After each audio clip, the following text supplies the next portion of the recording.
The howling winds of Cryon 9 sliced through the air like invisible blades, each gust carrying crystals of ice that could tear exposed flesh in seconds. Corporal Mira Holt stood at the edge of the designated drop zone, her thermal suit's readouts displaying an external temperature of -52 degrees Celsius. Even through the suit's advanced protection, she could feel the cold trying to find a way in, probing for weaknesses like a predator. "Attention all cadets!" The automated announcement system blared over the storm. "Final preparations for the Galactic Academy Extreme Survival Examination will commence in 10 minutes. All participants must report to the central marker immediately." Mira watched as the diverse group of 50 cadets from across the galaxy began to assemble. There were gaseous beings whose translucent forms shimmered with internal energy currents, reptilian species with scales that already showed signs of frost despite their thermal coverings, avian entities whose wings were carefully folded and protected against the wind, and dozens of other life forms representing the incredible diversity of the Galactic Alliance. "Corporal Holt," a voice called from behind her. Mira turned to see Commander Valdez approaching, her expression grim beneath her environmental hood. "I appreciate your last-minute agreement to oversee this examination. With Instructor Tashiro's unexpected illness, we needed someone with your Arctic rescue experience." Mira nodded, her breath forming a cloud in front of her face despite being inside her helmet. "I understand the necessity, Commander. Though I must admit, I've reviewed the examination parameters and found them concerning." Valdez's eyes narrowed slightly. "The Academy Council approved all protocols. These cadets represent the finest upcoming officers from their respective worlds. If they can't handle a mere 48 hours on Cryon 9, they have no business commanding vessels or leading missions in hostile environments." Mira chose her next words carefully. "With respect, Commander, I've observed that many of these cadets appear to be relying heavily on their tech. The examination brief states all technology will be confiscated." "That's precisely the point, Corporal," Valdez replied, frost forming on her eyebrows as she spoke. "In the field, technology fails. Ships crash. Equipment malfunctions. What remains is instinct, knowledge, and the will to survive." She gestured toward the assembled cadets. "Many of these beings have grown up in environments where advanced technology handles their every need. This examination will teach them what their ancestors knew, that survival requires more than pressing buttons on a console." The conversation was interrupted by the sharp tone of the final assembly signal. Commander Valdez straightened her posture and moved toward the central platform. Mira followed, studying the cadets more closely as she did. At 30 years old, Mira had spent nearly a decade in Earth's Arctic Rescue Division before accepting a position at the Academy. She had pulled humans and aliens alike from frozen wastelands, ice crevasses, and submerged vessels. She knew the cold intimately, not as an enemy to be feared, but as a powerful force to be respected and understood. What she saw among many of the cadets troubled her. Some wore thermal gear clearly designed for moderate cold, not the extreme conditions of Cryon 9. Others fidgeted with personal devices, likely to be confiscated soon. A few seemed physically unprepared, their bodies already trembling despite the protection of the assembly dome. Commander Valdez activated the platform's amplification system. "Cadets of the Galactic Academy, welcome to the Extreme Environment Survival Examination." Her voice carried authority that silenced the murmurs among the assembled beings. For generations, the Academy has prided itself on producing officers capable of thriving in any condition across the galaxy. Today, you will prove your worthiness to join those ranks. A three-dimensional hologram of Cryon 9's terrain appeared above the platform, rotating slowly to show the vast ice plains, jagged mountain ranges, and deep crevasses that dominated the planet's surface. "The parameters of your examination are simple," Valdez continued. You will survive on this planet for 48 standard hours without technology, without supplies beyond what you can find or create, and without weapons. She paused, allowing the gravity of her words to sink in. Starting now, all technological devices will be collected and held until the examination's conclusion. Academy staff moved through the crowd, collecting everything from communication devices to environmental regulators. Many cadets surrendered their technology reluctantly, some arguing that certain devices were medical necessities. These protests were met with unyielding stares and reminders that emergency medical extraction was available, at the cost of immediate examination failure.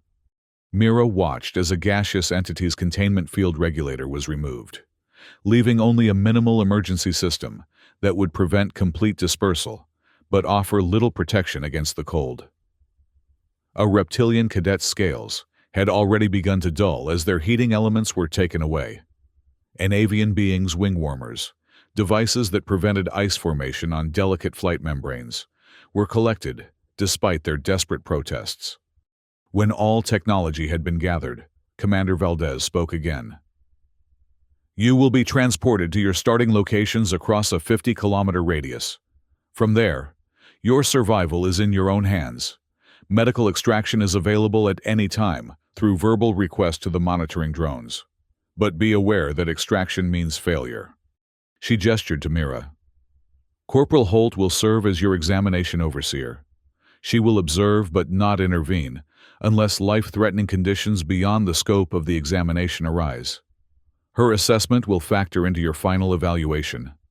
The commander's final words were nearly lost in a sudden increase of the howling wind outside the dome.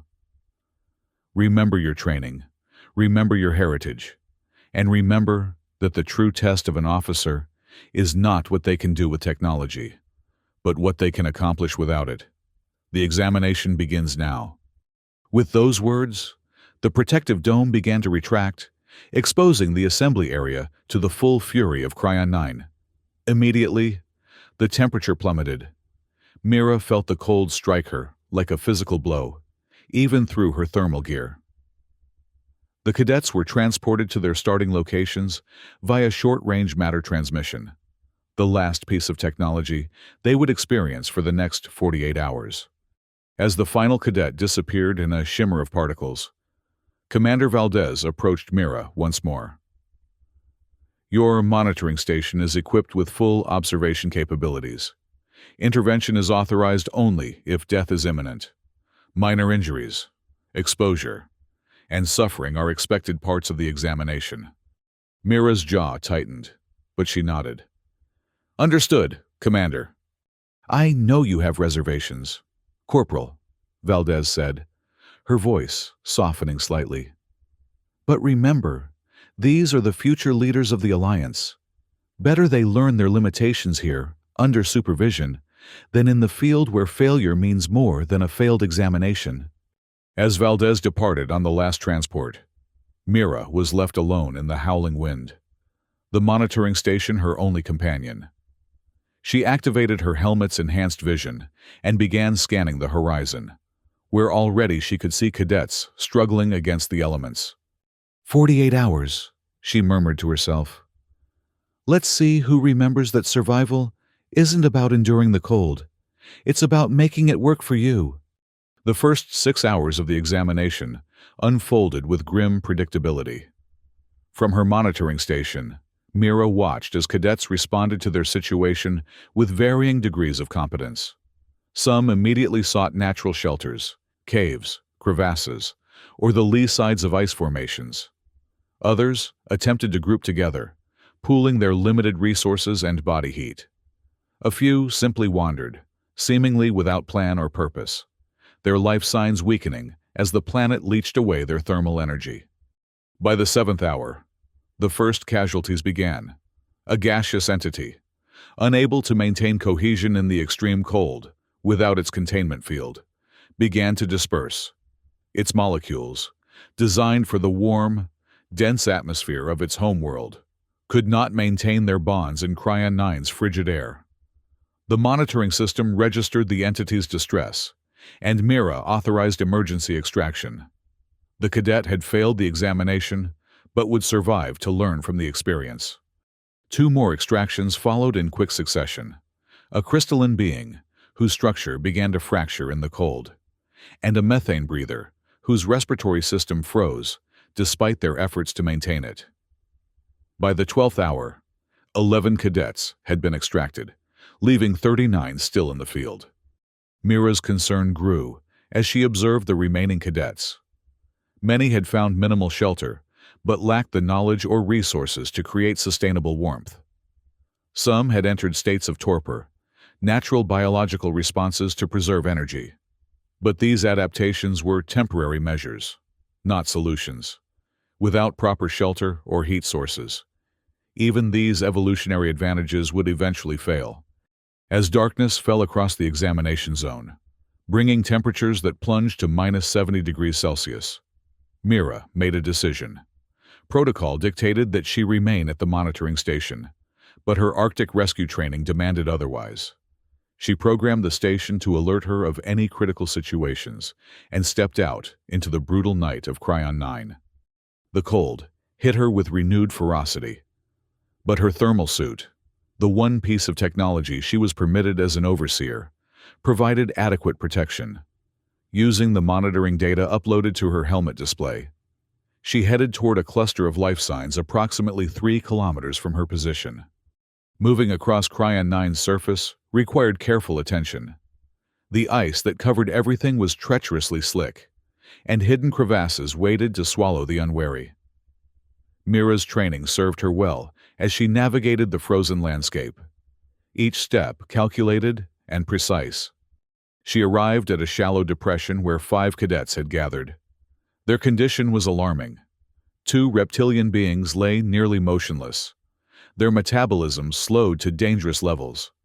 An avian cadet's wings had developed ice crystals along the membranes, risking permanent damage. A silicon-based life form showed signs of structural stress, and a mammalian cadet from one of the outer colonies shivered uncontrollably. None of them had created adequate shelter.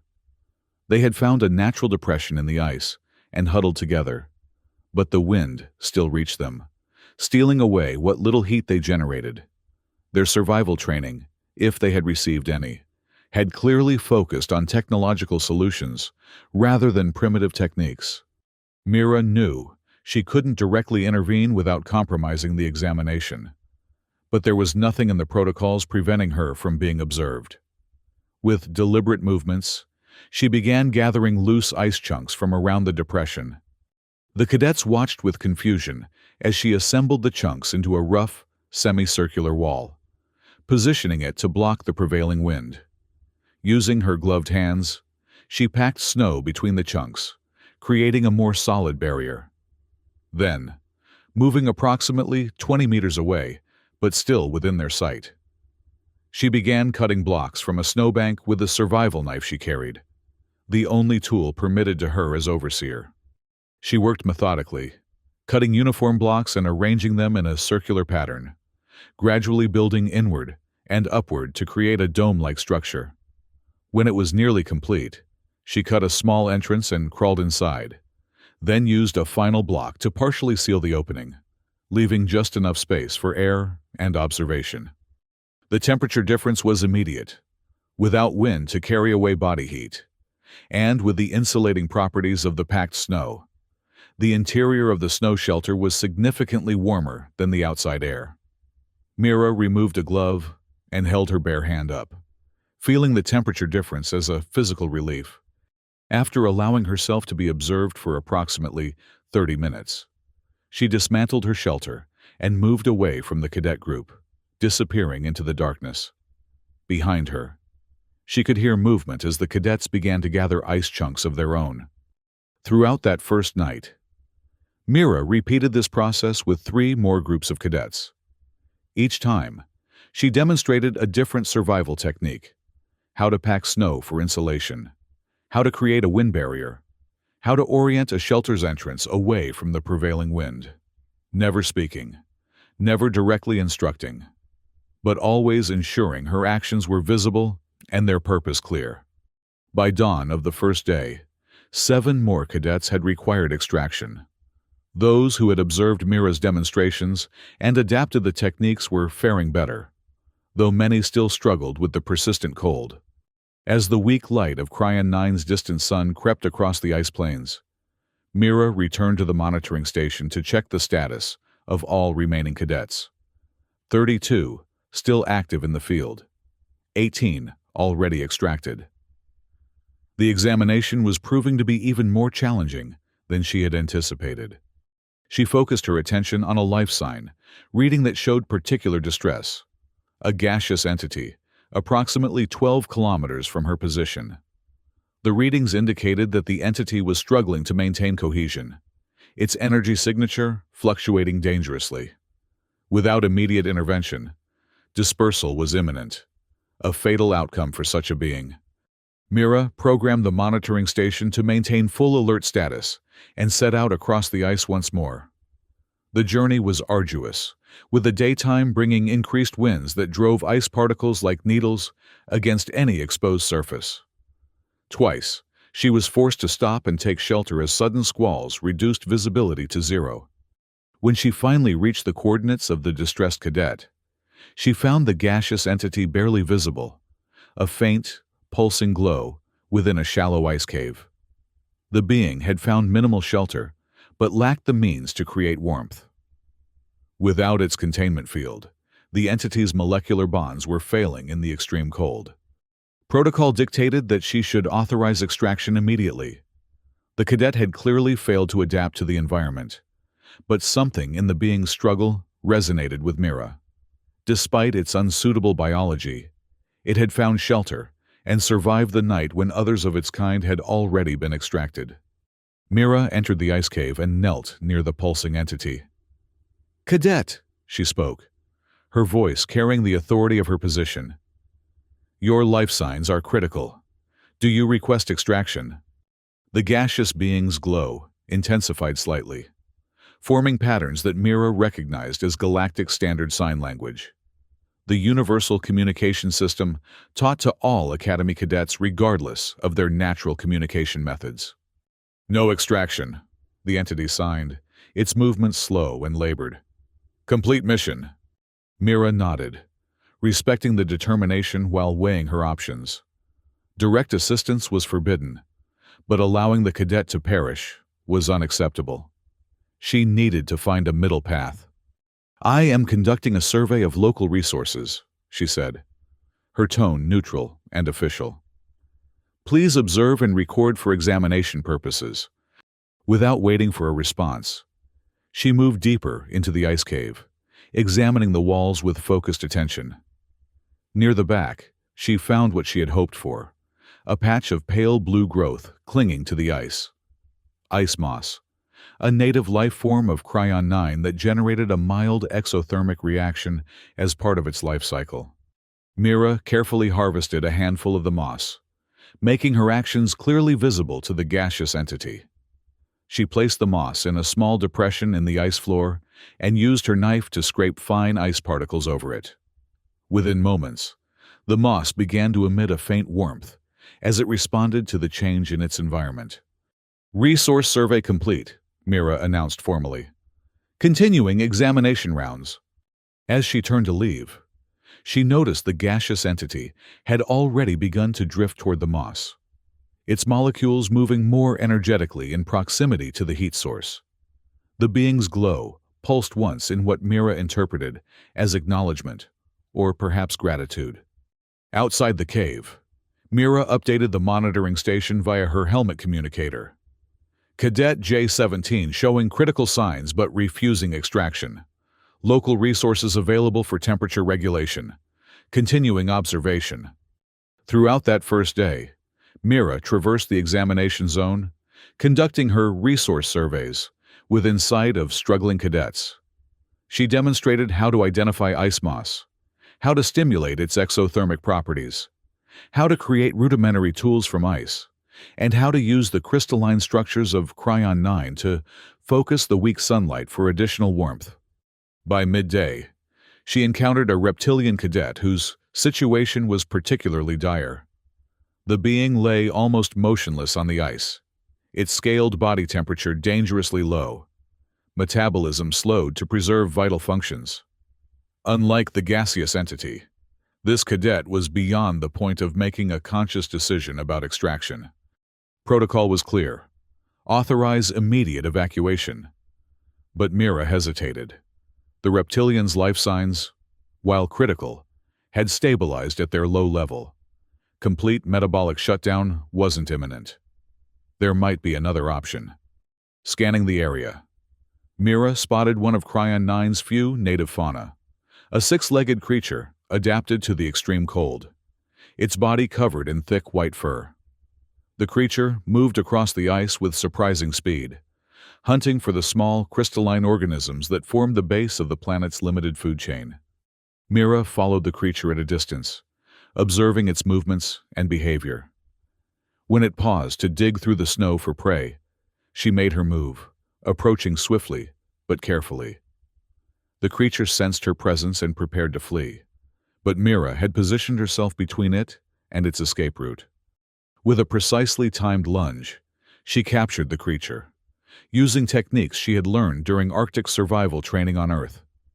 The being struggled briefly before going limp in her grasp, a natural defensive response to predators. Mira worked quickly, using her knife to harvest the creature's thick fur while ensuring it remained alive. When she had taken what she needed, enough fur to create a small but effective insulation layer, she released the creature, which immediately bounded away across the ice. Returning to the unconscious reptilian cadet, Mira laid the fur beside the being, arranging it to demonstrate its insulating properties. Then, moving to a position where she could observe without being immediately noticed, she waited. It took nearly an hour for the reptilian to regain consciousness, its metabolism slowly increasing as the weak sunlight provided minimal warmth. When it finally stirred, the cadet's first actions were confused and disoriented. Then it noticed the fur. The reptilian examined the material with initially clumsy but increasingly coordinated movements. After several minutes of investigation, the cadet wrapped the fur around its torso, where its species' primary thermal regulatory organs were located. The effect was almost immediate. The cadet's life signs began to strengthen, its movements becoming more purposeful. Mira remained hidden as the reptilian, now alert enough to assess its situation, began to search the surrounding area. The cadet discovered a patch of ice moss not far from its position and, after some experimentation, managed to stimulate its heat-producing properties. Combining this heat source with the insulating fur, the reptilian created a microenvironment that, while far from comfortable, was sufficient for survival. Satisfied that the cadet had found a sustainable solution, Mira continued her rounds. The day progressed with similar interventions, never direct assistance, but always strategic demonstrations that the more observant cadets could adapt and implement. As the second night approached, bringing with it even lower temperatures and increasing winds, the examination zone had been reduced to 24 active cadets. 26 had been extracted due to critical conditions or voluntary withdrawal. Those who remained had, for the most part, established basic shelter and heat sources, though few had created truly sustainable solutions. Mira returned to the monitoring station to assess the overall situation before night fell completely. The data showed clusters of cadets who had grouped together, pooling their discoveries and techniques. This was an encouraging development. Cooperation in survival situations often meant the difference between life and death. However, one reading troubled her. An avian cadet, positioned near the base of one of Cryon 9's ice mountains, showed erratic movement patterns and fluctuating life signs. The being appeared to be in motion despite the approaching darkness, a dangerous choice in the treacherous terrain. Consulting the data more closely, Mira understood the likely problem. The avian's wings showed signs of ice accumulation, which would prevent flight and potentially cause permanent damage to flight membranes. The cadet was probably seeking a heat source strong enough to melt the ice without burning the delicate tissues. Such a heat source did exist on Cryon 9, geothermal vents that occasionally broke through the ice crust, releasing steam and warm air from the planet's still active core. The monitoring data showed such a vent approximately 2 kilometers from the avian's current position. But between the cadet and the vent lay a field of unstable ice, riddled with crevasses and prone to sudden shifts. The situation presented a clear dilemma. The avian needed the heat source to survive, but might not reach it safely in the growing darkness. Protocol prevented direct intervention unless death was imminent, which it wasn't, yet. Mira made her decision, leaving the monitoring station once more. She set out toward the avian's position at a rapid pace. The cold had intensified with nightfall, and the wind drove ice particles with renewed fury. But her thermal suit provided adequate protection as she navigated the frozen landscape. She intercepted the avian cadet as it struggled across an ice field, its movements hampered by the weight of ice on its wings. The being was of a species Mira recognized, Aerovians from the Cygnus system, known for their incredible aerial agility in their home world's thick atmosphere. Here, on Cryon 9, those same adaptations were a liability, with delicate wing structures, vulnerable to the extreme cold. "Cadet!" Mira called out, her voice carrying over the wind. "Your current path leads to danger. The ice field ahead is unstable." The avian turned toward her, its large eyes reflecting the dim light of Cryon 9's moons. Its wings were indeed heavily laden with ice, the crystalline formations weighing down appendages designed for lightness. "Overseer!" the avian responded, its voice musical, even in distress. "I detected heat beyond this field. My wings—" It broke off, a tremor running through its slender body. "If I cannot clear the ice, the damage will be permanent." Mira nodded. "The thermal vent you detected is real, but the path is treacherous, especially in darkness. There are alternatives." She gestured for the cadet to follow her to a more sheltered position beside an ice formation that blocked the worst of the wind. There. She removed her helmet, an action that immediately exposed her face to the biting cold, and exhaled slowly. Her breath formed a cloud in the frozen air. "Your species can regulate exhaled air temperature with precision, correct?" she asked, replacing her helmet quickly. The avian's head tilted in confirmation. "Yes, it is necessary for high-altitude flight on our world." "Then you possess the means to gradually melt the ice on your wings," Mira explained. "Direct your warmed, exhaled air along the ice formations. Too much heat will damage the membranes, but controlled application will free them without harm." The cadet's eyes widened with understanding. It immediately attempted the technique, directing a stream of warmed air from its specialized breathing apparatus onto a section of ice-covered wing. The ice began to melt slowly, water droplets freezing again almost immediately as they fell away from the heat source. "Continue this process in a sheltered location," Mira advised.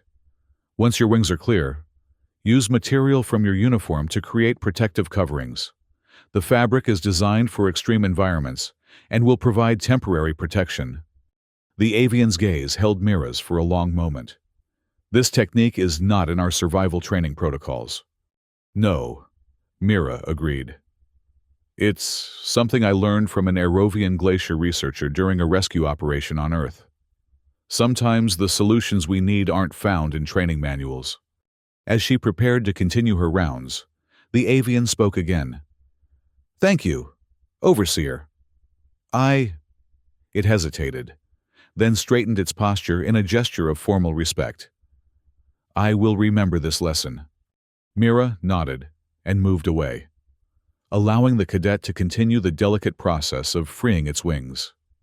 She updated the monitoring station on the situation, noting that the avian had discovered an alternative heat source and was implementing species-appropriate adaptations. The second night of the examination brought new challenges. A sudden drop in temperature, accompanied by increased seismic activity, created unstable conditions across much of the examination zone. Crevasses opened without warning. Thermal vents shifted or closed entirely, and the wind rose to near hurricane force in some areas. During her rounds, Mira encountered 3 cadets who had established a shared shelter in the lee of a large ice formation. Their solution was ingenious. They had created a series of connected chambers, each serving a specific purpose. One contained a carefully tended patch of ice moss that provided constant, mild heat. Another was lined with a combination of uniform fabric and native flora to create insulation. The third served as an observation post, allowing them to monitor conditions and potential resources. As she observed their shelter from a distance, Mira noted that the group included representatives from 3 different ecological categories: the gaseous entity she had encountered earlier, a silicon-based life form adapted to high-pressure environments, and a carbon-based amphibian whose homeworld was primarily aquatic. Despite their vastly different biologies and needs, they had found ways to accommodate each other and create a survival system that benefited all. This, Mira reflected, was the true purpose of the examination, not merely to test individual survival skills, but to demonstrate that cooperation across species boundaries was often the most effective strategy in hostile environments.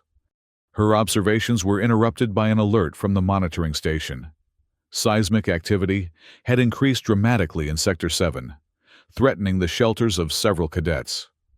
Mira immediately headed in that direction, moving as quickly as the treacherous conditions allowed. She arrived to find a group of 5 cadets frantically attempting to salvage their shelter as the ice beneath it began to crack. The structure, a well-constructed dome of ice blocks, similar to what Mira had demonstrated, was slowly collapsing as its foundation shifted. "Abandon the shelter," Mira ordered, her voice cutting through the cadets' panic. "The ground is too unstable." The cadets hesitated, reluctant to leave the relative warmth and protection they had worked so hard to create. A particularly violent tremor made the decision for them as a large crack opened directly through the center of their shelter, splitting it in 2. "Follow me," Mira directed, leading them away from the increasingly unstable area. "This entire sector is experiencing seismic activity. We need to reach higher ground." The group moved through the darkness, guided by Mira's helmet lights and her knowledge of the terrain. The going was difficult. The wind had intensified, driving snow and ice particles with such force that visibility was reduced to mere meters. The ground continued to shift beneath their feet, and twice they were forced to change direction as new crevasses opened in their path. After nearly an hour of grueling progress, they reached the base of an ice cliff that rose approximately 30 meters above the surrounding plain. Here, the solid bedrock beneath the ice provided more stability than the shifting ice sheets they had left behind. "We'll establish a new shelter here," Mira announced, gesturing to a shallow cave in the cliff face. "The rock formation will provide structural stability that the ice plain cannot." As the cadets began to explore the cave, one of them, a crystalline being whose translucent body refracted the light from Mira's helmet in dazzling patterns, approached her. "Overseer," the cadet began, its voice a harmonious resonance that vibrated the air between them. "The examination parameters state that we must survive without assistance. Yet you have led us to safety." Mira considered her response carefully. "The parameters also state that I am authorized to intervene if conditions exceed the intended scope of the examination. The seismic activity in your sector reached that threshold." The crystalline being seemed to accept this explanation, its faceted surface shifting in what might have been a nod. "Then, we are permitted to establish a new shelter without penalty." "Correct," Mira confirmed. "The examination tests your ability to adapt to changing conditions, not your ability to die pointlessly in an ice collapse." With that clarification, the cadets began to organize themselves. 2 began gathering ice moss from the cave walls, where it grew in greater abundance than on the exposed plains. Another used a sharp edge of broken ice to carve blocks for additional wind protection at the cave entrance. The crystalline being, whose body could refract and intensify light, positioned itself to direct the weak moonlight onto the ice moss, enhancing its heat production. The fifth cadet, a being composed primarily of living metal, whose homeworld orbited a pulsar, approached Mira with what appeared to be concern. "Overseer, our previous shelter contained supplies we had gathered. Native fauna pelts, heat-storing crystals, water collected from melted ice. Without these resources, our survival prospects are significantly reduced." Mira nodded, understanding the cadet's concern. "Then, you'll need to adapt and find new resources. What does this environment offer that your previous location did not?" The metallic being's surface rippled in thought. After a moment, it extended a limb toward the cave ceiling, where moisture had condensed and frozen in elaborate patterns. "Higher humidity," the cadet observed. "And the cave system likely extends further into the cliff, possibly connecting to geothermal sources that would explain the increased moisture and moss growth." "A reasonable hypothesis," Mira agreed. "How might you safely investigate?" The cadet considered this, its metallic form shifting slightly as it processed the question. "My species can detect thermal variations with precision. I could map the cave system by following temperature gradients without risking dangerous exploration." Mira nodded. "A solution that uses your natural abilities rather than technology. That's the essence of this examination." As the metallic being began its thermal survey of the cave system, Mira stepped outside to update the monitoring station. The situation across the examination zone had stabilized somewhat, with seismic activity decreasing to manageable levels. 19 cadets remained active, with 31 now extracted due to various failures to adapt. The night progressed with Mira continuing her rounds, checking on cadets who had established shelters, and intervening only when absolutely necessary to prevent life-threatening situations. By the time Cryon 9's weak sun began to rise on the second day, it was clear that those who had survived this far had adapted in ways that gave them a reasonable chance of completing the full 48 hours. The second day brought a new challenge, a massive storm system that the monitoring station detected approaching from the planet's northern polar region. The storm would bring temperatures approaching -90 degrees Celsius and winds capable of stripping exposed flesh in seconds. Even with her thermal suit, Mira would be at risk if caught in the open when the storm hit. She issued a general warning to all cadets via the monitoring drones, advising them to secure their shelters and prepare for extreme conditions. Then, she began moving from group to group, ensuring that each had adequate protection or helping them relocate to more sheltered positions. By midday, the storm's leading edge had reached the examination zone. The sky darkened to a twilight gloom as clouds of ice particles blocked the sun. The wind rose steadily, howling across the frozen landscape with increasing fury. Temperature readings dropped precipitously, and Mira's thermal suit activated its emergency protocols, diverting additional power to its heating elements. Most of the cadets had heeded her warning and secured their positions. 3 groups had created ice dome shelters, similar to what Mira had demonstrated on the first night, while others had found natural caves or crevices that offered protection from the wind. A particularly innovative pair, the avian cadet whose wings Mira had helped save, and an aquatic being with translucent skin, had burrowed into a snowbank, creating a tunnel system that utilized the snow's insulating properties while allowing for emergency exits if needed. As Mira checked on the final group, the 3 species cooperative she had observed earlier, she noticed something troubling. Their shelter, while well constructed, was positioned in a slight depression that was rapidly filling with blown snow. If the accumulation continued at its current rate, they would be completely buried within hours, potentially blocking their air supply. Approaching the shelter, Mira called out a warning. "Cadets, your position is at risk of snow burial. You need to create ventilation channels immediately." The gaseous entity emerged from the shelter entrance, its form barely visible in the swirling snow. "Overseer, It signed in galactic standard. "We have observed the accumulation. We are implementing a solution."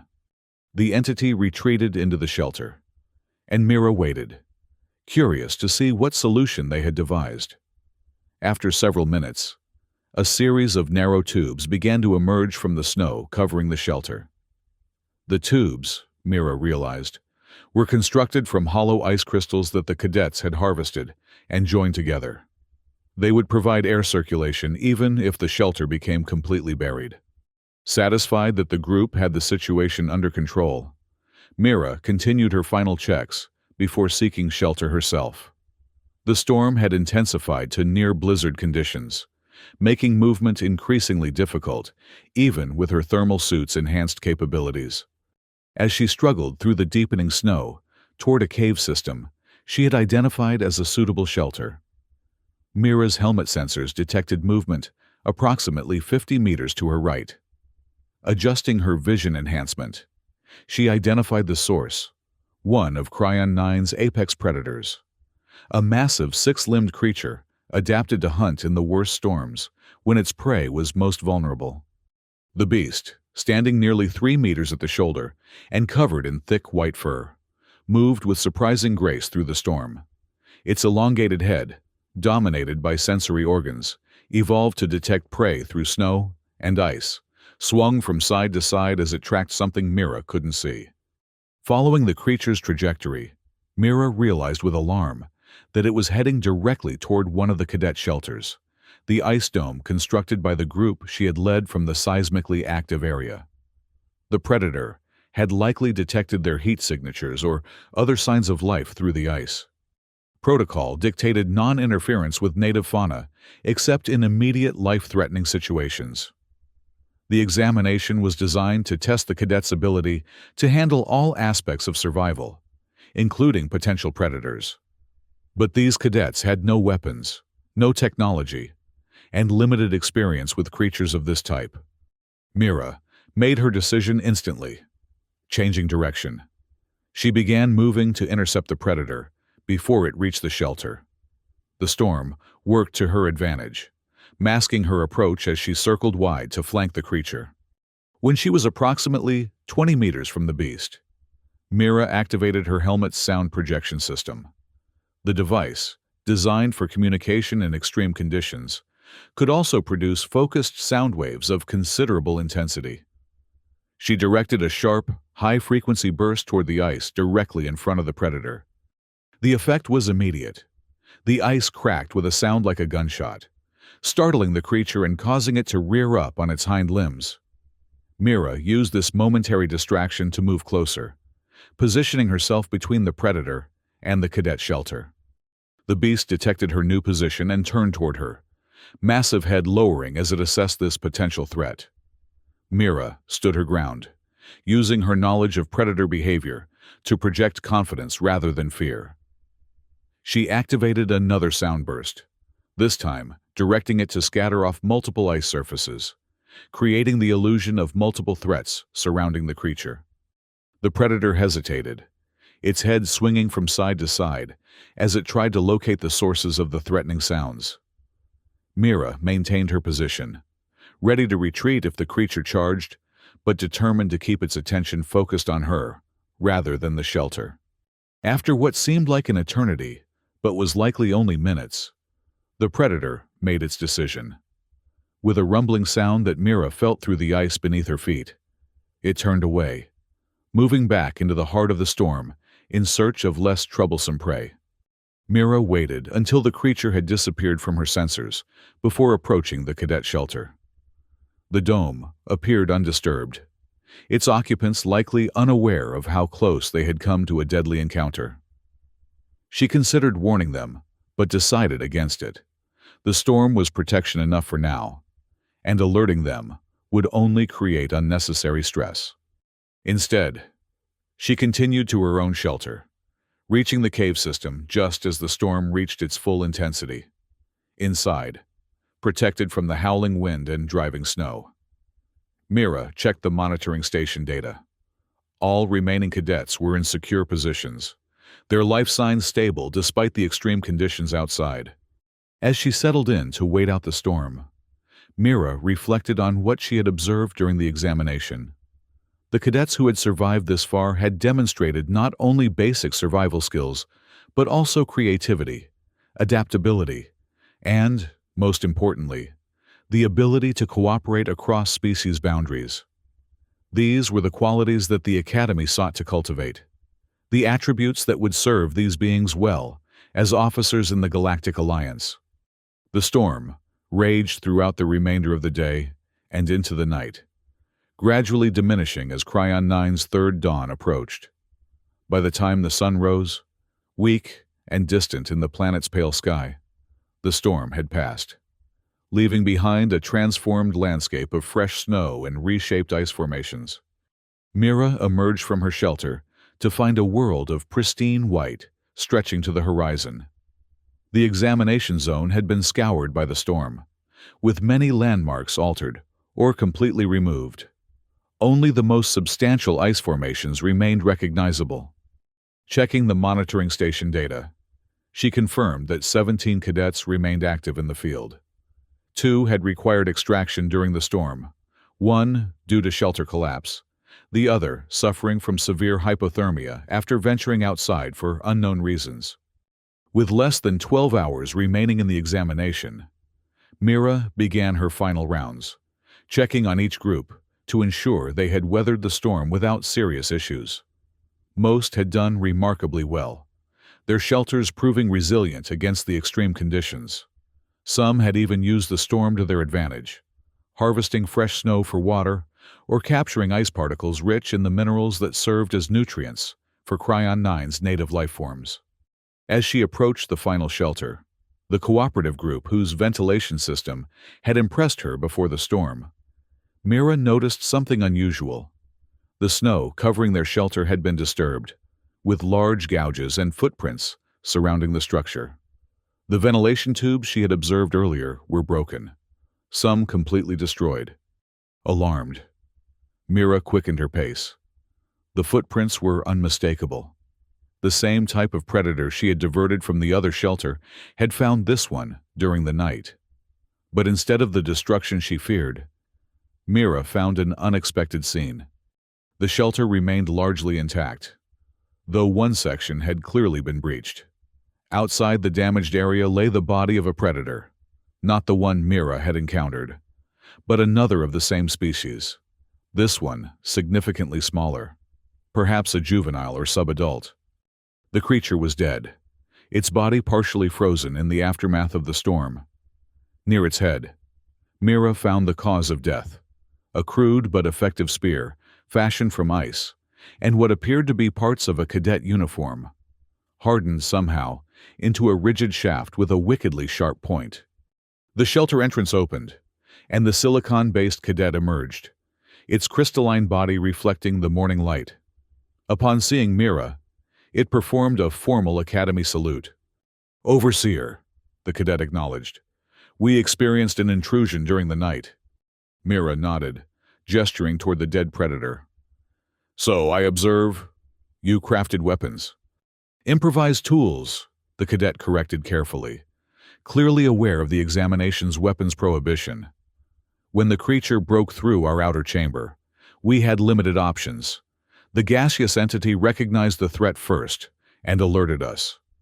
The amphibian cadet suggested using uniform components as binding material, and I was able to focus thermal energy to freeze the construction into a rigid form." Mira examined the tool more closely. The cadets had taken uniform fabric, soaked it in water, then wrapped it around an ice shaft. The silicon being's ability to focus thermal energy had flash-frozen the water, creating a material with surprising strength. The tip had been shaped into a point and then, judging by the coloration, dipped in ice moss extract, which contained mild acids that would have added to its penetrating capability. "Effective improvisation," Mira commented, "and excellent cooperation." The silicon being's facets shifted in what might have been pride. "We have found that our different biological adaptations, when combined, create capabilities beyond what any of us possess individually." "A valuable insight," Mira agreed. How is your shelter's integrity after the breach? Compromised, but repairable. We began reconstruction immediately after the encounter and have restored approximately 70% of the damaged section. The primary insulation chamber remains intact, and we have maintained adequate internal temperature. Mira was impressed by the group's resilience and quick thinking. Carry on with repairs. The examination concludes in approximately 11 hours. As she turned to leave, the silicon being spoke again. Overseer, we have harvested biological material from the predator, fur for insulation, and thermal tissues for heat generation. Does this violate examination parameters? Mira considered the question. The prohibition on weapons was clear, but the use of natural resources was explicitly permitted. The creature is now part of your environment, she decided. Utilizing its resources falls within acceptable parameters. The cadet's crystalline surface rippled in acknowledgement, and it retreated into the shelter to continue repairs. Mira updated the monitoring station with her observations, noting the innovative solution the cadets had devised to counter the predator threat. The final hours of the examination passed without further significant incidents. The cadets focused on maintaining their shelters and consolidating the survival techniques they had developed.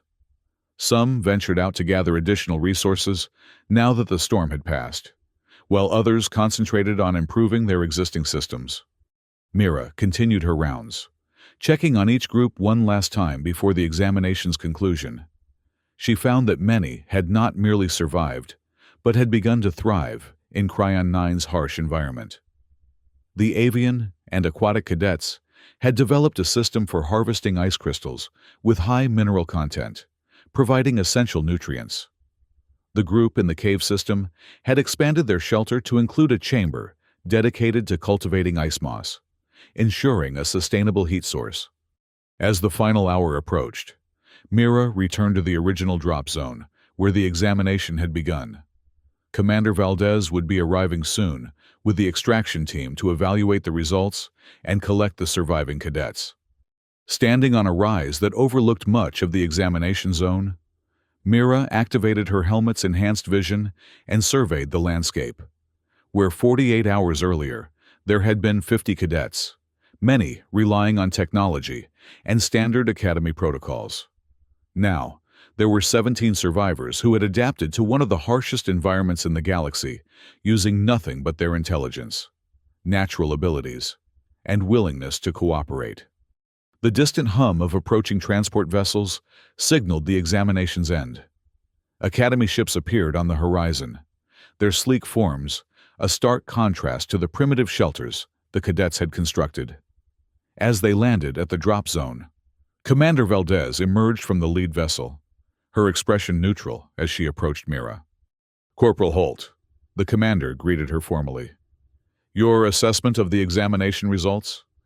Mira stood at attention, delivering her report with professional precision. 17 cadets remaining active, Commander. 33 extracted due to failure to adapt or voluntary withdrawal. Valdez's eyebrow rose slightly.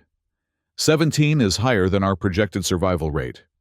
Were the conditions not as severe as anticipated? The conditions exceeded parameters in several instances, Mira replied. Seismic activity in Sector 7 reached level 4, and the storm system achieved temperatures of -87 degrees Celsius, with wind speeds approaching 200 kilometers per hour. Yet these cadets survived, Valdez mused, looking past Mira toward the nearest shelter, visible from their position. How? Mira considered her answer carefully. They abandoned reliance on technological solutions and embraced fundamental survival principles.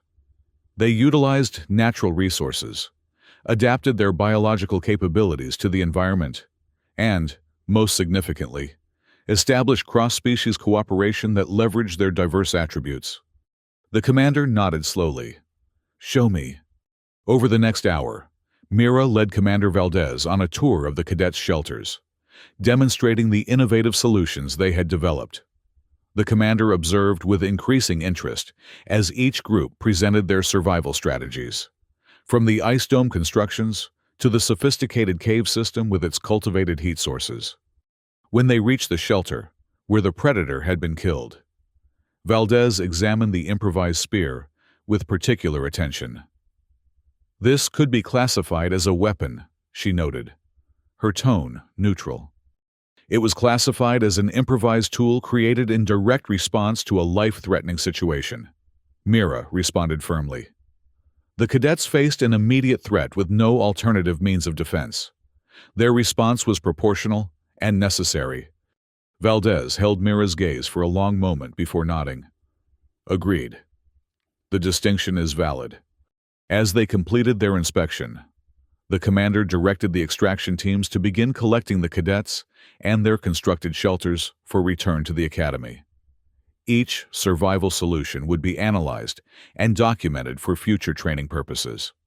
"Corporal Holt," Valdez addressed Mira as they watched the collection process, "your observations during this examination have been invaluable. These cadets demonstrated capabilities beyond our expectations, largely due to the indirect guidance they received." Mira maintained her professional demeanor despite the implied criticism. "My actions remained within the parameters specified for an overseer, Commander. At no point did I provide direct instruction or intervention except where explicitly authorized by protocol." "I'm not criticizing, Corporal," Valdez clarified, a hint of amusement in her voice. "I'm commending your approach. These cadets learned more from observing your demonstrations than they would have from a dozen standard survival lectures." She gestured toward the cadets now boarding the transport vessels, many still wrapped in their improvised thermal protection. "The Academy Council will be particularly interested in the cooperative strategies that emerged. The ability to function effectively across species boundaries is precisely what we seek to develop." As the final cadets were collected and the shelters documented, Commander Valdez turned to Mira once more. "The survival methodology demonstrated here, using ice structures combined with biological materials and cooperative techniques, represents a significant advancement in our extreme environment training. With your permission, we would like to designate this approach as the Eco Shelter Protocol and incorporate it into the Academy curriculum." Mira was surprised by the request. "Eco Shelter, Commander?" "A reference to Earth's polar explorations," Valdez explained. "Your heritage adapted to galactic application, unless you object." "No objection, Commander. I'm honored." As the last transport prepared for departure, Mira took a final look at the frozen landscape of Cryon 9. The shelters had been dismantled, the cadets extracted, but the knowledge gained would remain. 17 beings from across the galaxy had learned that survival didn't depend on technology or individual strength, but on understanding the environment, adapting to its challenges, and working together across the boundaries of biology and species. Commander Valdez had already boarded the command transport, leaving Mira alone on the ice for these final moments. The wind had died down to a gentle whisper, and the pale sun cast long shadows across the pristine snow. In the distance, one of Cryon 9's native predators moved across a ridge, a reminder that this world belonged to itself, not to the visitors who briefly challenged its dominion. Mira removed her helmet, feeling the sharp bite of the cold against her face. This was a sensation no technology could truly replicate. The immediate, visceral understanding that the environment was both dangerous and beautiful, both enemy and ally to those who learned its ways. As she replaced her helmet and turned toward the waiting transport, Mira knew that her role had changed. She had come to Cryon 9 as an overseer, an observer tasked with monitoring others. She would leave as something more, a teacher, a guide who had shown a new generation of officers that the most advanced technology was no substitute for understanding, adaptation, and cooperation. The cadets who had survived these 48 hours would carry those lessons throughout their careers, sharing them with others across the vast expanse of the galaxy. And perhaps, in some future crisis when technology failed and survival hung in the balance. The Echo Shelter Protocol would mean the difference between life and death for beings Mira would never meet. As the transport lifted off, carrying her away from the frozen world, Mira took one last look at Cryon 9's white horizon. The examination was complete, but its impact was just beginning.